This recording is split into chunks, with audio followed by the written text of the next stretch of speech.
Hello everyone. आज हम centre of mass या द्रव्यमान केंद्र के बारे में अध्ययन करेंगे। जब किसी कण तंत्र या दृढ़ पिंड जो कि बहुत अधिक संख्या के कणों द्वारा निर्मित है की गति का अध्ययन किया जाता है तो इस कण तंत्र या पिंड के लिए ऐसे बिंदु पर विचार करते हैं जो कि इस प्रकार व्यवहार करता है जैसे कि पूरे पिंड का या पूरे कण तंत्र का सारा द्रव्यमान उसी पे केंद्रित हो। अर्थात पूरे पिंड की गति का अध्ययन करने की बजाय सिर्फ उस पिंड की गति का अध्ययन कर लिया जाए तो वो पूरे पिंड की गति को प्रदर्शित करता हो। अर्थात पिंड का संपूर्ण द्रव्यमान उसी बिंदु पर केंद्रित हो जाए और उसकी गति इस प्रकार की हो जैसे कि संपूर्ण पिंड गति कर रहा है, जबकि कार्यकारी पिंड पर कार्यकारी समस्त बाह्य बल इस बिंदु पर कार्यरत हो और इस बिंदु को पिंड का द्रव्यमान केंद्र कहते हैं। अर्थात द्रव्यमान केंद्र या सेंटर ऑफ मास वह बिंदु है जिस पर संपूर्ण पिंड का द्रव्यमान केंद्रित माना जा सकता है। गणितीय रूप में द्रव्यमान केंद्र की एक अन्य परिभाषा भी दी जा सकती है कि यदि किसी पिंड या कण तंत्र का द्रव्यमान केंद्र वह बिंदु है जिसके सापेक्ष पिंड या तंत्र के संघटक कणों का कुल द्रव्यमान आघूर्ण शून्य हो। नियमित ज्यामितीय आकार की वस्तुओं के लिए द्रव्यमान केंद्र वह बिंदु होता है जिसके चारों ओर वस्तु सिमेट्रिकल होती है, जैसे गोले के लिए उसका केंद्र, वृत्ताकार वस्तु के लिए उसका केंद्र, समांतर चतुर्भुजाकार वस्तु के लिए उसके विकर्णों का क्रॉस सेक्शन पॉइंट, बेलन के लिए उसकी अक्ष के मध्य बिंदु आदि। जबकि जो अनियमित आकार की वस्तुएं होती है उसके लिए उसका द्रव्यमान केंद्र उनके मास डिस्ट्रीब्यूशन पे डिपेंड करता है। तो हम यहाँ अलग अलग एग्जाम्पल लेंगे। तो सबसे पहले लेते हैं हम दो कणों के निकाय का द्रव्यमान केंद्र कि अगर कोई सिस्टम दो कणों से मिलकर बना हुआ है तो उसका द्रव्यमान केंद्र कहाँ होगा। तो माना कि एक निकाय में दो कण हैं और जिनके द्रव्यमान m1 और m2 है और किसी समय इनके स्थिति सदिश r1 और r2 हैं।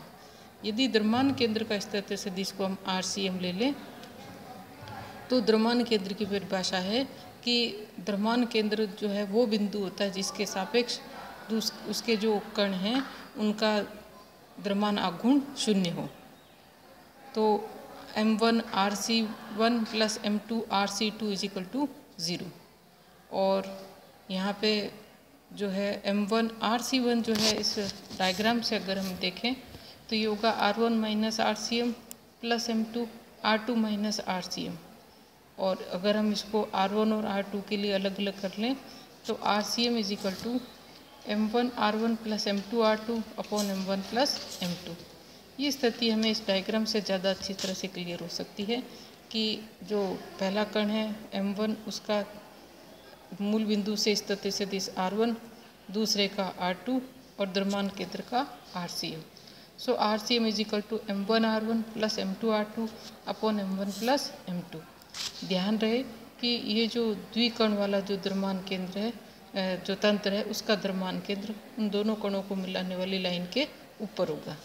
अब अगर बहुकणीय तंत्र लें या centre of mass of system of many particles के लिए कैलकुलेट करें तो कोई पिंड या कण तंत्र जिसमें n कणों वो ले लेते हैं और इसमें से जो जेवें कण का द्रव्यमान mj और किसी स्थिर निर्देश तंत्र के मूल बिंदु O के सापेक्ष कण का स्थिति सदिश Rj हो तो माना किसी पिंड में कोई नियत बिंदु C है और उसका स्थिति सदिश RCM है तो Rj is equal to RCM plus RCI, जहाँ RCI बिंदु C के सापेक्ष iवें कण का स्थिति सदिश है। इस समीकरण की mi से गुणा करने पर सिग्मा और MI/RI is equal to sigma MI/RCM plus sigma MI/RCI।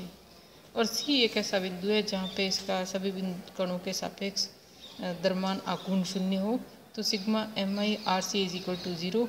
तो C जो है कण तंत्र का द्रव्यमान केंद्र कहलाता है। और इस स्थिति में इस डायग्राम से हम देख सकते हैं कि C के परितः समस्त कणों के द्रव्यमान के आघूर्णों का सदिश योग शून्य होगा, इसलिए C जो है कण तंत्र का द्रव्यमान केंद्र होगा। इसलिए I is equal to 1 to n MI/RI is equal to sigma I is equal to 1 to n MI/RCM। और क्योंकि जो है RCM को बाहर लिख सकते हैं, तो ये सिग्मा MI अंदर आ जाएगा और ये पूरे कण का द्रव्यमानों का योग होगा, तो इसको संपूर्ण पिंड का द्रव्यमान कैपिटल M लिख सकते हैं। So RCM is equal to sigma MI RI upon capital M।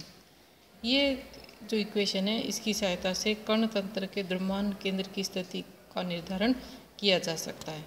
यदि आयवीय कण के निर्देशांक हमें दिए गए हों और द्रव्यमान केंद्र के निर्देशांक हो, तो हम इनको कंपोनेंट फॉर्म में भी लिख सकते हैं।